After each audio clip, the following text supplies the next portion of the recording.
Donc voilà, je reprends une autre vidéo histoire que ce soit pas trop long. Bon, c'est déjà trop long, hein. Je sais pas si vous allez avoir écouté les 30 minutes, mais si vous voulez faire cette formation par le CNED, bah peut-être bien que si.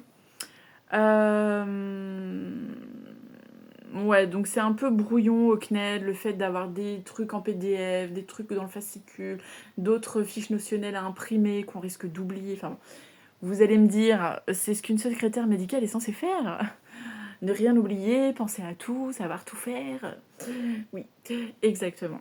Alors après, ce que je trouve très difficile, c'est qu'apparemment, lors des examens, on ne peut pas oublier un exercice, par exemple, ou ne pas avoir le temps de faire un exercice, parce qu'un exercice égale une compétence.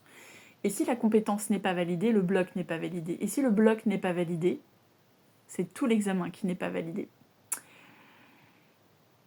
Sauf qu'on parle juste d'une petite question, des fois sur 3 ou 4 points. Hein. Donc si vous loupez une question parce que vous n'avez pas le temps de finir, le couperet tombe, pas de compétences, pas de bloc, pas de diplôme. Enfin, diplôme, titre professionnel. Donc ça, je trouve ça un chouïa abusé, quoi. Un chouïa abusé. Autant qu'il y ait des notes peut-être éliminatoires, si vous avez une note inférieure à, je sais pas, 8 sur 20. Même en master, c'était ça. Hein. Une note inférieure à 8 sur 20 et vous ne validez pas le bloc de je sais pas quoi. Mais enfin, si vous avez que des 16, 17, 18 et que d'un seul coup, à une compétence d'un bloc, vous avez 9 sur 20, et ils vous font pas la moyenne. Hein. Vous validez pas en fait. Ça, pour moi, c'est vraiment un très très très très très gros frein à cette formation. Après, si je loupe une compétence, un bloc, et ben je repasserai. D'ailleurs, il y a sur une de mes missions où j'avais répondu quand même à certains points concernant la question de la remise du dossier médical aux parents d'un enfant de 11 ans. Il y a des choses où c'était. J'avais pas forcément répondu tout bon. Par contre, j'ai quand même dit qu'on pouvait remettre le dossier médical sous 8 jours, qu'il fallait la copie du livret familial ou du juge en cas de divorce, puisqu'apparemment les parents étaient divorcés, qu'il fallait la copie de la pièce d'identité, qu'il fallait faire une demande écrite. Et en fait, on m'a compté 0 point sur 3. Donc, par exemple, là, je pense que ma compétence n'aurait pas été validée. Sauf que j'ai quand même dit des choses vraies. J'ai juste précisé dans... Excusez-moi, j'ai des problèmes de crampes et de machin d'articulation, mais bref. J'ai juste précisé dans cet exercice-là. Heureusement qu'on n'était pas en examen, mais j'ai dit qu'en fait l'enfant il aurait presque pu, mais c'était un aparté en fait, je parlais pas à la patiente, mais dans la vraie vie on irait vérifier la loi si vraiment on a un doute, et puis on irait éventuellement demander à un collègue si on a un doute, enfin voilà quoi, il faut aussi rester dans la réalité, je veux dire, hello quoi. C'est comme la prise en charge d'un patient qui arrive en urgence, machin, il n'y a pas une façon de prendre en charge un patient, il y en a plein en fait. Et de dire que telle façon c'est la bonne et telle autre façon c'est pas la bonne, pour moi je trouve ça trop carré quand il s'agit de personnes de communication et d'accueil. Il n'y a pas une bonne façon de prendre en charge un patient. Des fois c'est trop carré sur la notation, mais bon peut-être qu'ils doivent être carrés pour éviter les débordements, mais voilà, il y a ce truc là qui m'avait choqué où je me suis dit mais j'ai quand même répondu bon, qu'on devait répondre sous 8 jours, que machin, il fallait tel et tel document dans la demande écrite. Et j'ai eu 0 point sur 3. Bref, j'espère que ce ne sera pas le cas donc pour l'examen, sachant que bah, comme j'ai dit, hein, je vais avoir 4-5 mois sans travailler les cours.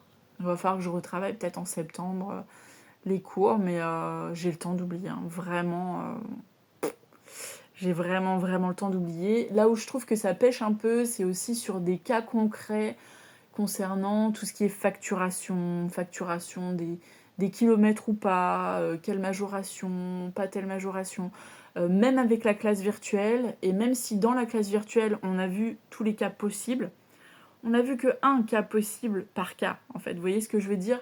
Et du coup, c'est pas très complet à ce niveau-là. Je pense que ça mériterait encore d'avoir un petit peu de détails et d'exemples. Voilà. D'ailleurs, je pense que cette classe virtuelle, il faut vraiment que je me la re-regarde. parce que sur la facturation, je me sens pas du tout opérationnelle. Mais bon. Après, les points positifs aussi de cette formation, c'était le temps libre. Alors, temps libre relatif, hein, parce qu'il faut quand même bosser, et comme je vous ai dit, le plus régulièrement possible. Ça, je l'avais dit dans une autre vidéo, mais et là, je vous ai dit avancer le plus vite possible, parce que en général, la motivation décline avec le temps. Voilà. Donc, vraiment... Mais moi, ce temps libre, ça m'a quand même permis, vous voyez, de ne pas aller en cours. Bon, bah, on n'avait pas les visages, on n'avait pas le lien social, j'avais pas la communication, mais ça m'a permis d'aller faire d'autres choses en dehors de la formation et de pas me sentir cantonnée qu'à cette formation, parce qu'à la base, j'avais pas tout à fait envie d'être assistante médicale, je voulais plutôt être dans le soin, mais je ne me voyais pas reprendre, je me suis dit, c'est pas très réaliste de reprendre des études pendant 3 à 5 ans. Essayons déjà 1 an. Voilà. Et en fait, c'est pas tant la formation en soi qui est difficile, même si ça pourrait être le cas, c'est vraiment de garder la motivation. Ça, c'est un point que vous allez devoir travailler dès le début, avant de vous inscrire. Travailler votre motivation. Pourquoi vous voulez faire cette formation? Est-ce que vos motivations sont assez fortes? Parce que moi, je vous jure, j'ai même pas encore été embauchée, que je suis à 2 doigts de vouloir déjà changer de métier. Tellement, je me suis dit, si on est traité comme j'ai été traitée en stage, j'ai pas envie, quoi. Non. Comme dirait la vidéo, je suis pas venue ici pour souffrir, ok? Donc, non, je suis pas venue pour souffrir. Et voilà, j'ai envie d'un job où je vais m'épanouir, où les gens vont être contents de venir travailler avec moi et où je vais être contente de travailler avec eux. Donc, ce qui est le cas aujourd'hui dans mon poste de patiente partenaire. Et d'ailleurs, j'ai été recrutée en adjointe administrative, puisque patient partenaire, ça n'existe pas dans les fichiers de l'hôpital. Mais voilà. Donc, du temps libre, j'ai fait d'autres formations entre-temps. Donc, c'est peut-être ça aussi qui fait que j'ai un peu pris du retard. J'ai fait une formation d'ETP, ça s'appelle, donc éducation thérapeutique du patient. J'ai trouvé ça tellement génial que j'ai fait un approfondissement donc aux techniques de formation en santé. Voilà, j'y retourne le 19 mai, là, bientôt. Et j'ai fait aussi, je vais bientôt faire, une formation en photolangage. Et j'ai demandé des petites formations de 2-3 jours en nutrition et activité physique adaptée, ou activité physique tout court. Et j'ai demandé, mais là il n'y en a pas de disponible pour le moment, les compétences psychosociales. Donc ça c'est sur 3 ou 4 jours. Voilà. Donc je vais pouvoir... Alors oui, j'ai oublié de vous redire quand même que donc le CNED m'a refusé de faire un stage plus long. C'est-à-dire que j'avais donc cette possibilité de faire un stage de 2 mois en cancérologie et de refaire un stage dans un autre service, dans un autre hôpital. Et en fait, ça m'a été refusé. Le CNED m'a dit non, le stage c'est 280 heures, c'est 280 heures. Ni plus, ni moins. Et j'ai trouvé ça vraiment dommage. J'ai dit, mais faut aussi prendre en compte peut-être la réalité des gens. Moi, j'ai du coup une situation un peu handicapante de par mes pathologies. Et si je peux avoir un peu plus de billes, un petit peu plus de pratique dans mes bagages, ça sera toujours un plus en fait. Là, me limiter à 280 heures, j'étais vraiment très frustrée. Donc ça, c'est vraiment dommage aussi, selon moi. Les gens devraient pouvoir faire peut-être 1 ou 2 mois de plus, par exemple, dans cette formation. Ce qui est fou, c'est que limite, je vais être obligée de m'inscrire à une formation fictive juste pour pouvoir payer et avoir une convention de stage, à moins que j'y arrive avec France Travail. Donc ça va être probablement le cas, mais sur une formation courte, c'est 2-3 semaines, donc c'est pas forcément significatif. Mais voilà, je compte faire un stage, un autre stage dans un centre social prochainement, j'espère être prise. Et ce sera plus pour faire de l'accueil usager, des techniques d'animation en santé, animer des ateliers par exemple sur la gestion du stress, on va y arriver, ça va bien me servir. Gestion du stress et émotions. Et également, peut-être un peu d'administratif pour le coup. Je sais pas trop à quoi va ressembler ce stage, mais ça va être, j'espère, assez chouette. Donc voilà, en tout cas, ce temps libre m'a permis je sais pas, faire une sortie avec mes enfants s'il y avait une sortie à faire, d'être disponible le mercredi pour un de mes enfants, de pouvoir aller à un rendez-vous médical quand je le voulais en fait. Mais voilà, il faut quand même pas oublier qu'il y a du travail à fournir. Enfin, moi, je suis vraiment partisane de tout faire de A à Z. Il y en a qui disent qu'ils ont eu le titre professionnel sans quasiment ouvrir un bouquin, sans quasiment faire un exercice. Honnêtement, j'y crois pas trop parce qu'il faut quand même bien connaître le logiciel médicalia. Voilà, on l'apprend pas instinctivement comme ça. Et surtout, quand on ne s'est pas du tout entraîné à faire quelque chose, il y a vraiment des choses très spécifiques qui sont demandées à l'examen. Qui, si vous ne l'avez pas vu avant, vous allez perdre du temps à dire oulala, comment on fait ça, oulala, comment on fait ça, alors que si vous l'avez déjà fait plusieurs fois, bah, vous allez gagner du temps. Et vraiment, je crois que le timing est très compté durant l'examen. Voilà, quand on vous donne 3 heures un devoir sur table, en général, il y a quasiment personne qui finit avant en fait. Donc voilà, il faut pas. Je suis pas sûre qu'il y ait beaucoup de gens qui aient réussi sans ouvrir un bouquin. Voilà, à moins qu'il y ait des gens qui soient vraiment très débrouillards ou qui aient déjà travaillé peut-être en tant que secrétaire médical, mais ça me paraît compliqué quand même. Hein. Et pareil, sur la faisabilité de la formation en 4-5 mois, alors moi c'est vrai que j'avais fait un tiers de la formation à peu près en 2 mois. Ouais, mais non, quoi. Je veux dire, il y a vraiment des trucs, des petits à côté auxquels on pense pas. Il n'y a pas que les 3 blocs. Il y a les enseignements transversaux, il y a quel temps vous allez passer sur l'informatique, quel temps vous allez passer sur la bio. Enfin voilà, donc moi j'ai quand même. Non, non, non, j'ai tout bien suivi en tout cas. Voilà. Et puis bah oui, ce petit côté humain qui a manqué. Bon, après c'est à vous d'aller chercher du contact humain peut-être par ailleurs. Est-ce que je recommanderais cette formation? Je dirais que c'est propre à chacun. Il y a des choses qui m'ont vraiment que j'ai pas aimé, c'est voilà, la dose de papier à imprimer, ça c'est. J'ai été un peu dégoûtée de devoir réinvestir dans une imprimante aussi chère, mais bon, pour payer moins cher l'encre, enfin voilà. Vous savez, j'ai pris les nouvelles imprimantes avec vraiment des cartouches à remplir directement avec de l'encre liquide. Voilà, voilà. Que dire d'autre? Voilà, travaillez votre motivation en amont pour savoir si vraiment cette formation est faite pour vous. Moi, je me rends compte que, voilà, après cette formation, je sais pas si je l'aurai déjà du premier coup ou pas. C'est même pas sûr. En tout cas, si que je l'ai du premier coup ou pas, je vais me laisser, je pense, 1 an de réflexion, de peut-être pouvoir multiplier un peu d'autres expériences professionnelles. Et j'espère peut-être m'inscrire par la suite à un DU en éducation thérapeutique ou en promotion de la santé. Voilà, parce que j'ai pas forcément envie de m'en tenir à cette formation. J'ai pas envie d'être maltraitée dans mon travail toute ma vie, honnêtement, si c'est ça, non. Je préfère encore, je crois, faire caissière, je sais pas où quoi. Non, et encore, bon, est-ce que les caissières sont bien traitées? Je ne suis pas sûre, mais voilà. Ou alors j'avais pensé à un master, puisque moi j'ai quand même un bac plus 4 validé, niveau bac plus 5. Je n'avais juste pas rendu mon mémoire à l'époque, mais je me suis dit sinon, ouais, faire un master en santé publique, mais c'est pareil, quoi. Ça demande un gros investissement en temps. C'est pas que je me sens pas capable de le faire en soi, intellectuellement parlant aujourd'hui, donc ça m'a quand même redonné confiance en moi à ce niveau-là, parce que quand on a eu des gros problèmes de santé, notamment des problèmes où du coup j'ai eu ce qu'on appelle une encéphalopathie hépatique, donc où ça vient quand même beaucoup toucher tout ce qui est gestion du temps, gestion dans l'espace. Il y a des fois où je savais même plus quelle date on était, où est-ce que j'habitais, quoi.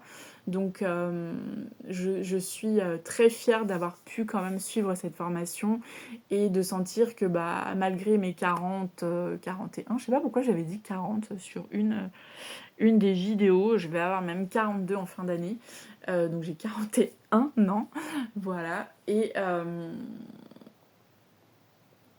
ouais, je suis vraiment très fière quand même d'avoir pu faire cette formation. C'est quand même un contenu de qualité, il faut le reconnaître. Vous voyez, j'ai comparé des choses que j'avais vues en L2, L3, en deuxième et troisième année de fac.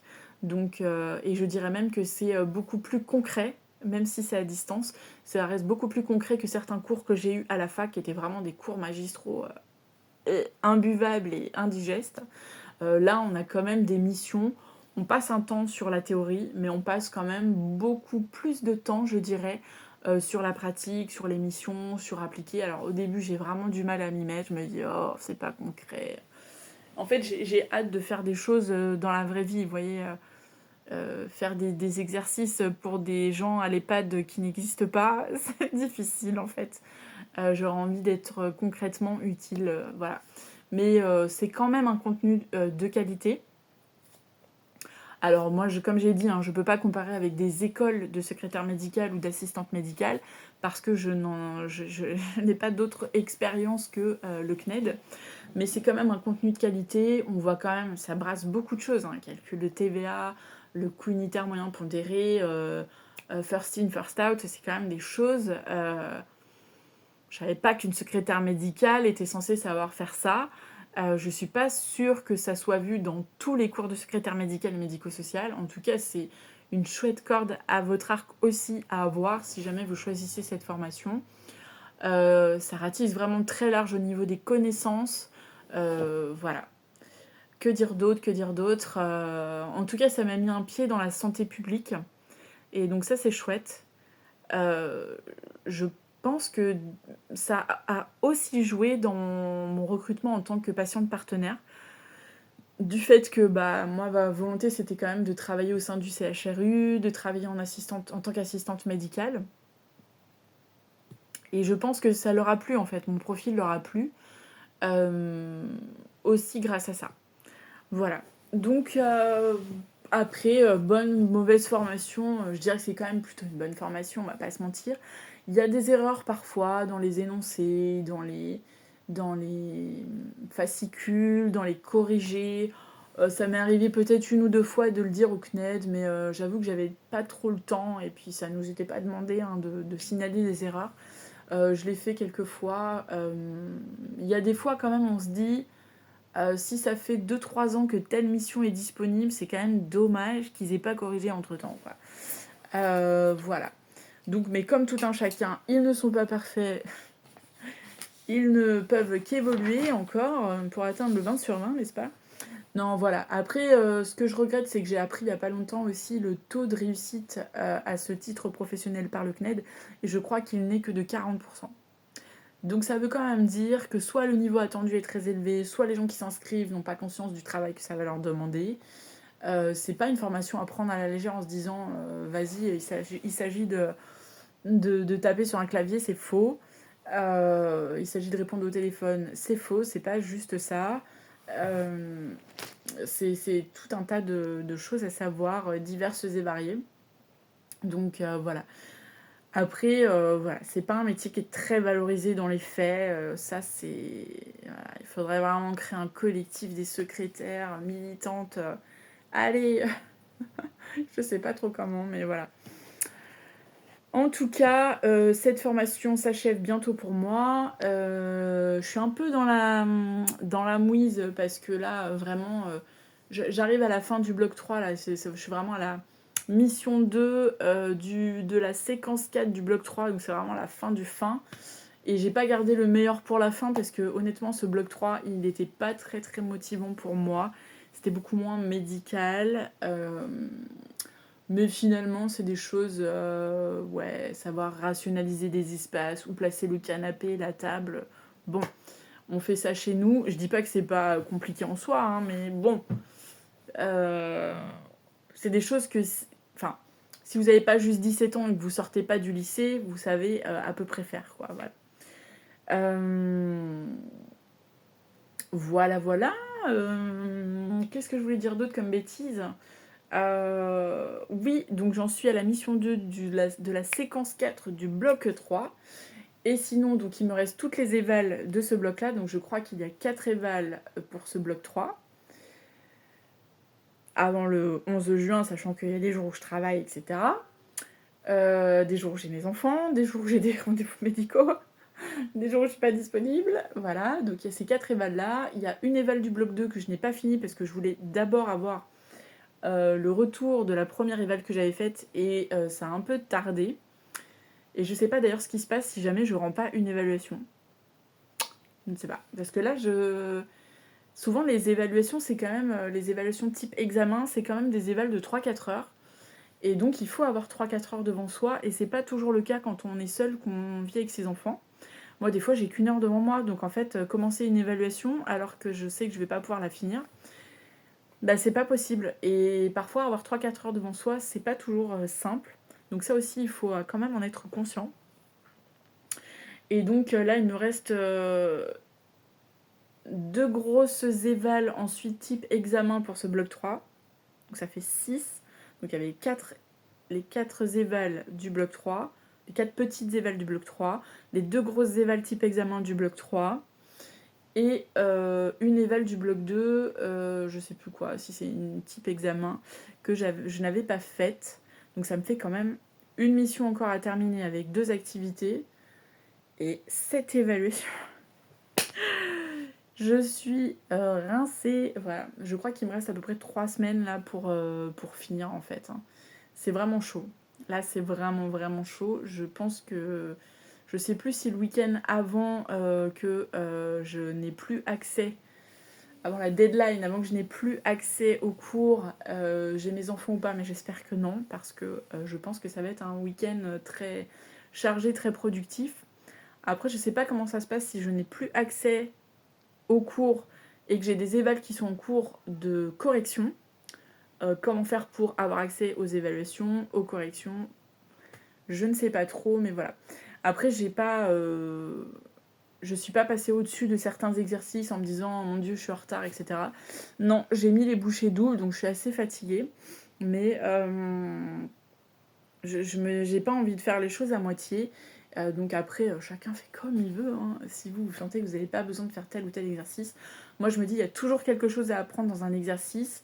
D'ailleurs je l'ai vu, le fait de savoir faire déjà certaines choses, il y a des activités qui prenaient 8 heures où j'ai mis 1 heure par exemple. Je ne compte pas le temps donc d'enregistrement des PDF, d'impression des PDF, de classer les PDF, etc. Ça peut vite prendre quand même beaucoup de temps, selon l'imprimante que vous avez, l'ordinateur que vous avez, et la connexion internet que vous avez. Parce qu'à un moment donné j'avais plus de connexion internet aussi, mais voilà. Il y a des choses qui vont beaucoup plus vite que prévu, d'autres moins. Et puis, il y a des choses sur lesquelles je sais que je vais devoir revenir puisque je vais plus avoir de cours du tout, plus d'exercices à faire entre juin et octobre et novembre, puisqu'il y a il y a un examen en octobre et il y a les principaux examens plutôt en novembre. Donc j'ai vraiment clairement le temps d'oublier, ça me fait très très peur. Je vais peut-être leur demander, savoir s'ils ont des conseils. Et d'ailleurs, je pense qu'ils ne devraient pas, ça c'est un autre conseil pour le CNED s'ils écoutent, je pense qu'ils ne devraient pas laisser les gens s'inscrire n'importe quand dans l'année, sachant qu'ils n'auront que 1 an à partir de la date d'inscription. Il me semble que c'est dit hein, quand on s'inscrit, mais je pense qu'on n'a pas conscience quand on s'inscrit de ce que ça veut vraiment dire. Et moi, ça me fait très peur d'oublier tous mes cours entre juin et novembre. Voilà, il devrait peut-être dire bah là non désolé pour telle session c'est pas bon, réinscrivez-vous peut-être août septembre, allez voilà un délai plus court, mais rester 4-5 mois sans avoir de nouveaux exercices à faire ou de choses à faire. Voilà, sachant qu'une fois que les examens sont passés, il y a encore 2 voire 3 mois d'attente pour avoir les résultats. Bon, bah c'est pas tout de suite que j'aurai le titre professionnel, quoi, voilà. Bon, en tout cas, j'espère quand même l'avoir. comme tout le monde, bien sûr, comme toutes les personnes inscrites à cette formation. Donc voilà, comme je vous ai dit, je ne saurais pas dire si c'est vraiment une bonne formation, une mauvaise formation. Je n'ai pas de point de comparaison à part les études que j'ai déjà faites et il y a des choses qui étaient très similaires. Par contre, c'est une formation qui est quand même très tournée pro, c'est-à-dire très tournée dans la pratique. Et par exemple, j'ai eu beau avoir une maîtrise en commerce international, j'avais pas appris concrètement le métier d'assistante commerciale export que j'ai finalement appris sur le tas, quoi. Et c'était assez stressant d'ailleurs d'apprendre énormément de choses comme ça, juste paf, jeté dans le grand bain, quoi. Donc là, c'est vraiment ce qu'on appelle un titre professionnel, mais ça mériterait vraiment plus de reconnaissance. Vraiment, vraiment, je sais pas à quel niveau ça nous prétend. Est-ce que c'est niveau bac? J'ai même pas fait attention à ça. Je sais même plus si le titre professionnel donne un niveau bac ou un niveau bac plus 2. Mais honnêtement, je trouve que ça mériterait quand même plutôt un bac plus 2 qu'un bac. Voilà, c'est pour ça que je disais que les gens qui n'ont pas le bac, attention quand vous vous inscrivez à cette formation, d'être déjà bien calé en français, d'être quand même bien calé en informatique, même s'il y a des cours. Ça aide grandement parce que découvrir Excel seul chez soi dans son coin, bah, c'est quand même pas évident, quoi. Moi j'avais un peu un background, j'ai appris ça en cours. Là pour moi c'était de la révision, on va dire, mais de la révision de longue date, hein, d'il y a 10, 15, 20 ans. Mais c'était de la révision quand même, c'est pas quelque chose que j'ai découvert avec le CNED. Donc quelqu'un qui vraiment partirait avec zéro base, zéro connaissance, je pense que ça serait vraiment très difficile. Vraiment très très difficile. Il faudrait vraiment se créer un réseau sinon très local pour travailler en groupe, se motiver, voilà. En tout cas, je compte bien finir la formation à temps. Petit palier exigé, j'ai mis un petit cœur 12, donc là on est bientôt mi-mai, donc je suis censée avoir atteint le palier 13, je ne sais pas si je l'ai atteint, je ne le saurai qu'à la fin du mois. Et puis j'espère vraiment donc avoir fini dans les temps. Je ne sais pas du tout ce qui se passe si je n'ai pas fini dans les temps, ça me stresse. Si vous savez d'ailleurs, si j'ai, je sais pas eu le temps de faire une éval ou 2 évals sur tout le panel de cours, qu'est-ce qui se passe, quoi. Voilà. En tout cas, je vous souhaite bien du courage à tous. Je pense que là, j'ai un recul quand même sur la formation aujourd'hui. Je ferai peut-être un point au moment des examens, avant ou après, et peut-être un point le jour où je trouverai un emploi en lien ou pas avec ça, pour dire voilà si cette formation est vraiment réaliste par rapport au terrain ou pas.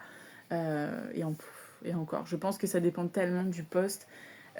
C'est aussi pour ça que cette formation est très complète, c'est parce que le milieu médical, vous pouvez être avec un généraliste, un spécialiste, à l'hôpital, et en fait ce sont des façons de travailler totalement différentes. Après, c'est à vous de vous adapter au contexte. Voilà. Donc, moi, je continue mon projet de patiente partenaire au sein de la filière santé publique du CHRU de Tours. Je vais bientôt, j'espère, intervenir dans des programmes d'ETP, donc éducation thérapeutique du patient, en hépatogastro et en médecine interne et immunologie clinique. Ça sera plus du bénévolat pour ces 2 derniers. Et j'espère vraiment la création d'un poste hybride entre assistante médicale et patiente partenaire. Voilà, je me dis que j'ai un petit plus par rapport à d'autres, même si l'âge avançant, les gens ont de plus en plus de pathologies chroniques, mais j'ai quand même l'expérience qui parle. Hein. C'est au moins ça quand on vieillit, je veux dire. Voilà. Allez, je vous embrasse, je vous souhaite bon courage. Je pense vraiment avoir couvert un peu tous les sujets et toutes les questions peut-être qui peuvent se poser sur la formation du CNED. J'espère que ce format portrait n'est pas trop dérangeant pour visualiser la vidéo. Et puis je vous souhaite bien du courage et n'hésitez pas si vous avez des questions, des commentaires, j'y répondrai avec grand intérêt. Ciao!